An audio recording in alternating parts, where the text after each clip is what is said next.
Salut les Tesla fans. Alors aujourd'hui, on se retrouve pour discuter borne de recharge. J'ai donc pour ma Model 3, j'ai une maison individuelle et j'ai un garage, donc je souhaitais installer une borne de recharge. J'en avais déjà une à l'époque qui était la borne officielle Tesla, mais que j'ai revendue à Daniel. Daniel, si tu m'écoutes.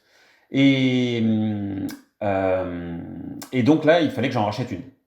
Alors j'ai décidé de ne pas prendre celle de Tesla, parce que je la trouvais un peu chère, et parce que je croyais me souvenir de quelque chose qui m'agaçait un petit peu, c'est-à-dire que je branchais la voiture, donc je sortais, je branchais ma voiture, et après je re-rentrais dans ma voiture pour regarder si la charge avait bien démarré, et ainsi de suite. Donc j'avais envie d'avoir un écran externe sur ma borne, et là maintenant je sors de la voiture, je branche mon connecteur, et là je vais avoir sur cette borne que j'ai choisie, qui est donc la marque D, qui est une marque chinoise, qu'on trouve sur Amazon. Vous voyez le prix, 280 euros. Je trouvais que c'était un prix correct. Et donc voilà, il y a un écran qui permet de voir si la charge démarre bien et tout se passe bien. Bon, donc ça me plaisait plutôt pas mal. Personnellement, je l'ai pris en 7 kilowatts sous 32 ampères parce que je suis en monophasé, mais il y a des versions triphasées. Et puis j'ai pris 7,50 m de câble, mais vous pouvez choisir différentes longueurs. Vous pouvez même l'avoir en blanc si vous voulez, la borne. Il y a aussi des petits badges RFID, donc pour activer ou désactiver la charge. Ça c'est pas mal si votre borne est peut-être à l'extérieur, puisqu'évidemment elle est IP 44 ou 54. Donc vous pouvez la brancher à l'extérieur. Et donc pour que quelqu'un ne vienne pas se charger à votre insu. Il y a aussi un petit connecteur, un petit support qui permet de brancher, de poser le connecteur type T2. Et puis si je l'ai prise aussi, voilà, c'est ça le petit support. On va aller la voir après, hein, la borne. Et puis il y a surtout enfin une application, puisqu'en fait elle est compatible Tuya. Tuya qui est donc une grosse plateforme d'objets connectés. J'ai aussi acheté un disjoncteur différentiel de la marque Schneider Electric, qui est spécifique pour les voitures électriques, voilà, qu'on trouve sur Amazon pour 33 euros actuellement. Et j'ai connecté tout ça moi-même parce que j'aime bien l'électricité. J'ai tiré du 6 mm², si je dis pas de bêtises, en câble, parce que 7 kW de puissance, ça suffit largement. Et puis j'ai pas beaucoup de mètres. On se retrouve dans Home Assistant. Donc dans Home Assistant, en fait, donc il y a une application officielle Tuya, mais ça ne remonte pas dessus. Il y a une application non officielle qui s'appelle Tuya Unsupported Sensors.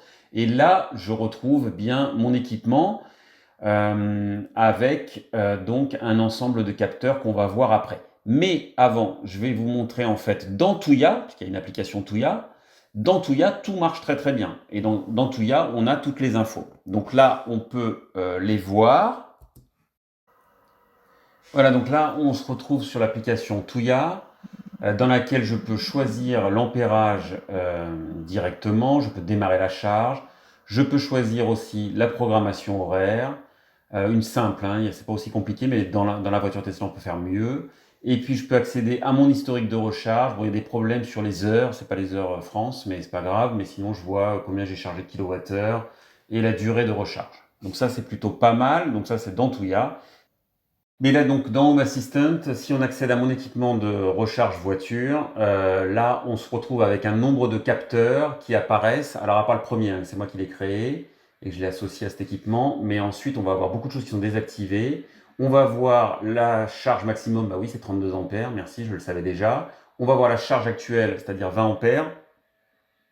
Et à part ça, c'est à peu près tout.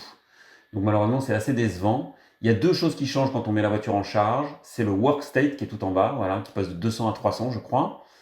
Bon, bah, je sais pas, c'est l'état en fait de travail, donc ça m'intéresse pas. Et puis il y a ce DPNUM. Alors lui, j'avais de l'espoir là-dedans, et je pensais, c'est pour ça que j'ai créé au-dessus une nouvelle entrée. Je pensais que c'était la puissance délivrée ou de recharge, mais non, ça ne l'est pas. Donc en fait, bon bah c'est décevant et ça me sert strictement à rien. Donc cet équipement ne me sert à rien dans Home Assistant. C'est pas très grave parce que en fait, j'ai fait finalement différemment. Oui, donc là on voit par exemple un petit historique de hier. Hier j'ai rechargé, donc on voit que ça bouge quand même quand ça recharge, mais Je sais pas, pour l'instant, j'ai pas réussi à trouver la corrélation. Mais c'est pas grave puisque finalement, j'ai trouvé une autre solution. Et l'autre solution, c'est de connecter directement la voiture Tesla à Home Assistant. Donc ça se fait avec une application qui s'appelle Tesla Custom Integration. En tout cas, moi j'ai fait avec ça. C'est assez simple. Je peux vous expliquer si vous voulez. Je pourrais vous expliquer en commentaire privé comment faire. Et là, on arrive à un ensemble de contrôles, mais qui ne sont pas opérationnels désormais. Mais par contre, on a un ensemble de capteurs. Donc, on récupère les informations de la voiture. Et là, on voit l'état de charge de la batterie. Donc, parfait. On voit aussi dessous la puissance de charge. Donc, parfait. C'est ce que je recherche. À combien on recharge de puissance. On va voir aussi le taux de charge en kilomètres par heure. Donc, ça, c'est génial. On va voir l'énergie ajoutée. Donc ça, c'était ma dernière recharge. J'ai chargé 8,74 kWh. Exactement ce que j'avais envie d'avoir comme information. Donc c'est parfait, ça marche très bien. Il y a beaucoup de choses, de diagnostics ou d'actions hein, pour démarrer le klaxon et tout ça, mais je crois que tout ça désormais n'est plus, en tout cas c'est ce que j'ai lu, n'est plus activable.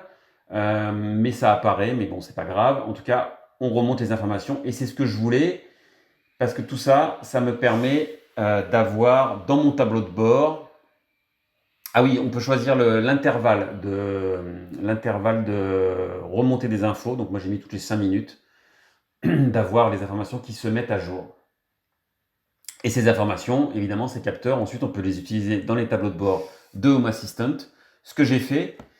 Et donc j'ai un tableau de bord voilà, assez joli qui est celui-ci, où je vois mes capteurs, mes panneaux photovoltaïques, ma batterie, ma maison, combien j'utilise du réseau, et puis ma voiture, donc qui s'appelle Melchior, je vous expliquerai ça un jour, avec la dernière puissance de charge, et puis l'état de la batterie. Donc c'est exactement les informations dont j'avais envie d'avoir sur mes tableaux de bord. Et puis après, je vais m'amuser à faire évidemment des statistiques et tout ça, parce que j'adore ça. Mais on verra ça dans les jours et dans les semaines à venir quand il y aura plus de données. Donc voilà, c'est plutôt, on va dire, satisfaisant sur le papier. C'est pas parfait, mais cette borne, hein, je parle de la borne, on va aller la voir maintenant en physique. Nous voilà donc en face de la borne de recharge. Voilà, avec son petit écran. Ici, avec le petit bouton, je peux choisir l'ampérage immédiatement. Voilà, ça, je trouve ça que c'est pas mal. Ici, on a donc des badges RFID qui sont fournis, qui permettent d'activer ou de désactiver. Donc là, en l'occurrence, c'est désactivé. Là, c'est activé. Le Wi-Fi est connecté. Le badge est activé. La voiture n'est pas branchée. C'est quoi ça? Ah, ça c'est le temps de charge. La puissance, la programmation, si on a une programmation horaire. Et puis le voltage, l'ampérage et la puissance de la dernière charge délivrée et la puissance instantanée en gros. Voilà. Voilà, donc je viens de récupérer le câble. Je branche.